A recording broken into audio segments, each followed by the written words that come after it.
Doctor Farooq Abdullah साहब, अदीब साहब और मंच पे बैठे सभी मेरे सीनियर हैं, यहाँ सब सिविल सोसाइटी के लोग।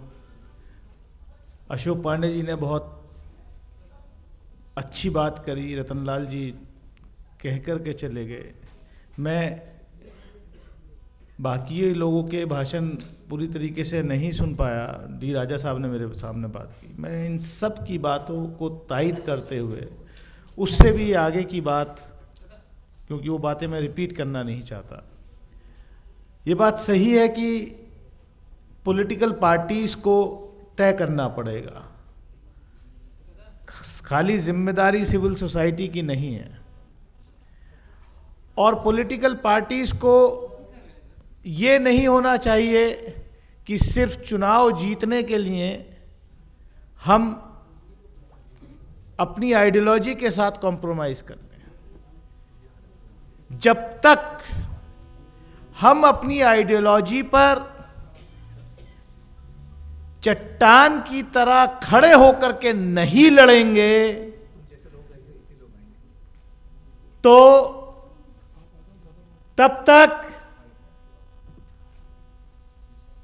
कर्नाटक और तेलंगाना जैसे रिजल्ट नहीं आएंगे। कर्नाटक में सिविल सोसाइटी के साथ मिलकर के आइडियोलॉजी पर लड़े तो कर्नाटक में संघ परिवार का हिंदुत्व जो है वो डूब गया। वहां उन्होंने खूब चलाया था, हनुमान जी को भी ले आए थे कि ये उनके बारे में ऐसा कहा, राम को भी लाए थे, लेकिन वहां नहीं चला, तेलंगाना में नहीं चला। आप जाकर के एजेंडा आपका मध्य प्रदेश में बदल गया, उसी फ्रॉडों के बीच में जाकर के आप भी नतमस्तक हो गए, तो वहां की जनता ने कहा कि यार बहुत सीधी सी बात है, जब कॉन्स्टिट्यूशन क्लब के बाहर से निकलेंगे तो एक लोकल हलवाई की दुकान है और दूसरी नाथू स्वीट्स है, तो जाहिर सी बात है हल्दीराम की दुकान पे ही जाएगा, ब्रांड के पास जाएगा, तुम्हारे पास क्यों आएगा यार। बहुत तल्ख बात कह रहा हूं मैं। होता क्या है कि जो सिविल सोसाइटी के लोग जो रात दिन लड़ रहे हैं, माफ कीजिए सियासी लोगों में बहुत कम लोग हैं, उस किसी ने सही कहा कि अगर कोई लड़ रहा है आज की डेट में तो हकीकत है। मैं तो बहुजन समाज पार्टी का एमपी हूं, अभी एक्सपेल नहीं हुआ हूं, अभी खाली सस्पेंडेड हूं। मैं उसके बावजूद कह रहा हूं ये बात, और आज से नहीं कह रहा, मैं पिछले 5 साल से इस बात को कह रहा हूं कि पार्लियामेंट के अंदर इस 17th लोकसभा में फारूक साहब यहां मौजूद हैं, अंदर भी और बाहर भी, अगर कोई लड़ रहा है, हेड ऑन लेकर के लड़ रहा है, सब चीज अपनी कुर्बान करके, तो वो राहुल गांधी लड़ रहा है। अब उनकी पार्टी कितना उनके साथ खड़ी है, उनके लोगों ने, अब जो आप जैसे लोग हैं, आप यहां कर्नाटक में जाकर के महसूस किया इलेक्शन में कि हां हम मेहनत कर रहे हैं, तो हमारे उसूलों पर यहां लड़ाई लड़ी जा रही है। वो लड़ाई जीती, वो जंग जीती, लेकिन वो काम मध्य प्रदेश में नहीं हुआ। बात सही है कि मुसलमान आज की डेट में ऐसा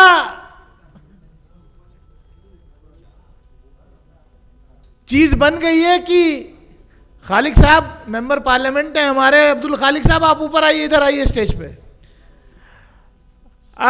ऐसी चीज बन गई है कि सबसे आसान तरीका है खाली मुसलमान को दिखाओ और बाकी को इकट्ठा कर लो।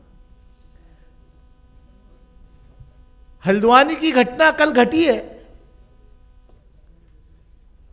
किसी से छुपी नहीं है। क्या हुआ वहां? क्योंकि उत्तराखंड की सरकार तो इस प्रोजेक्ट पे बहुत दिन से काम कर रही थी, बीजेपी और आरएसएस। आप कह रहे हैं वहां की रेलवे की जमीन पर से एनक्रोचमेंट हटाने की बात हो रही थी, लीगल स्ट्रक्चर था। मैं बीइंग अ पार्लियामेंटेरियन, पार्लियामेंट की, लोकसभा की एस्टिमेट्स कमेटी का मेंबर होने के नाते हमने अभी 3-4 महीने पहले ही एस्टिमेट्स कमेटी में रेलवे मिनिस्ट्री को बुलाया, चेयरमैन रेलवे बोर्ड को बुलाया। हमने कहा साहब रेलवे की कितनी लैंड जो है एनक्रोच्ड है, तो हैरत होगी कि 1 लाख एकड़ से ज्यादा लैंड जो है रेलवे की एनक्रोच्ड है, लेकिन सिर्फ एक हल्द्वानी में एक बस्ती, गरीबों की बस्ती वहां बसी हुई थी, तो सारी ताकतें जो हैं वो एनक्रोचमेंट हटाने की बात कर रहे हैं। और ये तरीका है क्या? मैं वायलेंस के खिलाफ हूं, हर तरीके के वायलेंस के खिलाफ हूं। Violence has no place in a civilised society. लेकिन जिस तरीके से वहां कल की तस्वीरें सामने आ रही हैं, और उसके बाद जो हो रहा है, हमने दिल्ली में भी देखा था। दिल्ली के दंगों की साजिश जहां रची गई,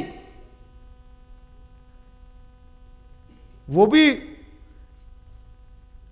पॉलिटिकल फायदा उठाने के लिए हुआ, और कितने बेगुनाह आज जेलों में है। मुझे पता नहीं कि जिस वक्त हम यहां बात कर रहे हैं कि हल्द्वानी में कितने नौजवान बेगुनाहों को केस लगा करके जेलों में ठूंसा जा रहा हो।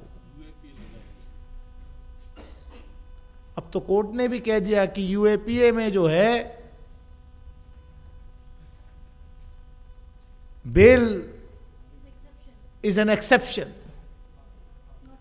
Not rule. तो हम देख ही रहे हैं उमर खालिद और इन लोगों के कैसे डेट पे डेट आ रही हैं। और इसी देश ने देखा कि किसी पे अगर केस लग गया, अगर किसी गोदी मीडिया के एंकर पे लग गया, तो रात को ही हाईएस्ट कोर्ट के दरवाजे खुल जाते हैं और उसको बेल दे दी जाती है। ये सवाल खाली कौन जीतेगा कौन हारेगा वो नहीं है, लेकिन अगर इस मुल्क की सेकंड लार्जेस्ट रिलीजियस पॉपुलेशन का एहतमाद इस मुल्क के सिस्टम पे से उठ जाएगा, तो वो ज्यादा खतरनाक है। अगर इस मुल्क में लोगों का एतमाद उनके वोट देने की प्रक्रिया से उठ जाएगा, तो इस मुल्क के लोकतंत्र पे से विश्वास उठ जाएगा। और आज यही हो रहा है। ईवीएम की बात हो रही है। हमसे कहा कि साहब आप तो ईवीएम के जरिए जीत के आए थे, क्योंकि हम ईवीएम के खिलाफ। डॉक्टर साहब, I was also one of the petitioners in the supreme court, जो 2018 में पॉलिटिकल पार्टीज ने साइन करके भेजा था। उस वक्त मैं जिस पार्टी में था, तो उसका सेक्रेटरी जनरल होने के नाते मेरे भी सिग्नेचर उस पेटिशन पे है। मैंने सर्टिफिकेट लेते वक्त, जब मुझे लोकसभा में के इलेक्शन का सर्टिफिकेट दिया रिटर्निंग ऑफिसर ने, और बाहर जब मीडिया वाले ऐसे ही आके मुझे बोले साहब क्या, मैंने कहा सबसे पहला मैं जाकर के पार्लियामेंट के अंदर मुझे मौका मिलेगा तो मैं ईवीएम के विरोध में अपनी बात रखूंगा। और मैंने रखी पार्लियामेंट के अंदर, लोकसभा के अंदर। इस 5 साल के टेन्योर में 3 बार ईवीएम के खिलाफ हमने लोकसभा में बात रखी है। चलिए साहब, ईवीएम भी ठीक कर देंगे, लेकिन कोई मसीह की तरह कोई मसीहा आ गया और हाथ से बैलेट से भी अगर चुनाव होने लगे, तो क्या होगा जैसे चंडीगढ़ के मेयर इलेक्शन में हुआ। तो जब पूरा सिस्टम ही हाईजैक आप करना चाहते हो, करप्ट करना चाहते हो, सारी संवैधानिक संस्थाओं को बर्बाद कर दिया आपने, तो कहां जाएगा आम आदमी? ये वोट का अधिकार बड़ी मुश्किल से मिला था। मैं ज्यादा कुछ ना कहते हुए मैं इतना ही कहूंगा, अदीप भाई मायूस होने की जरूरत नहीं है, इंशाअल्लाह लड़ाई लड़ी जाएगी। मुझसे भी बहुत लोग कहते हैं कि साहब, और वेल विशर हैं वो सब, कि दानिश साहब जरा हल्के, आप डरते नहीं हैं, आप जो है ज्यादा जज्बात में रहते हैं। मैं तो परसों भी जब डॉक्टर साहब वहां मौजूद थे, प्राइम मिनिस्टर रिप्लाई दे रहे थे हाउस के अंदर, जब वो, माफ कीजिए कि मेरे मुल्क का प्राइम मिनिस्टर जब इतना हल्का भाषण अगर मेरे सामने लोकसभा में करेगा तो मैं तो अपना फर्ज समझता हूं कि मैं खड़े होकर के उसका विरोध क्यों करूं। मैंने किया और जोरदार तरीके से किया। मैंने कल, क्योंकि आजम भाई मैं बोलना नहीं चाहता था ये बात, लेकिन क्योंकि आपने मेरा इंट्रोडक्शन ही ऐसा दे दिया कि गाली खाया हुआ सांसद हूं, तो मैंने कल 0 आवर में, डॉक्टर साहब बड़ी मुश्किल से तो 0 आवर मिला, तो 0 आवर में मैं खड़ा हुआ और एक और इतिहास कल बन गया कि शायद 0 आवर का शॉर्टेस्ट टाइम का रिकॉर्ड भी दानिश अली के नाम कल चला गया। मैंने सिर्फ इतना कहना शुरू किया कि साहब, सभापति महोदय, इस देश में हेट स्पीचेस बहुत हो रही है, हेट स्पीचेस के खिलाफ कानून, सख्त कानून बनना चाहिए।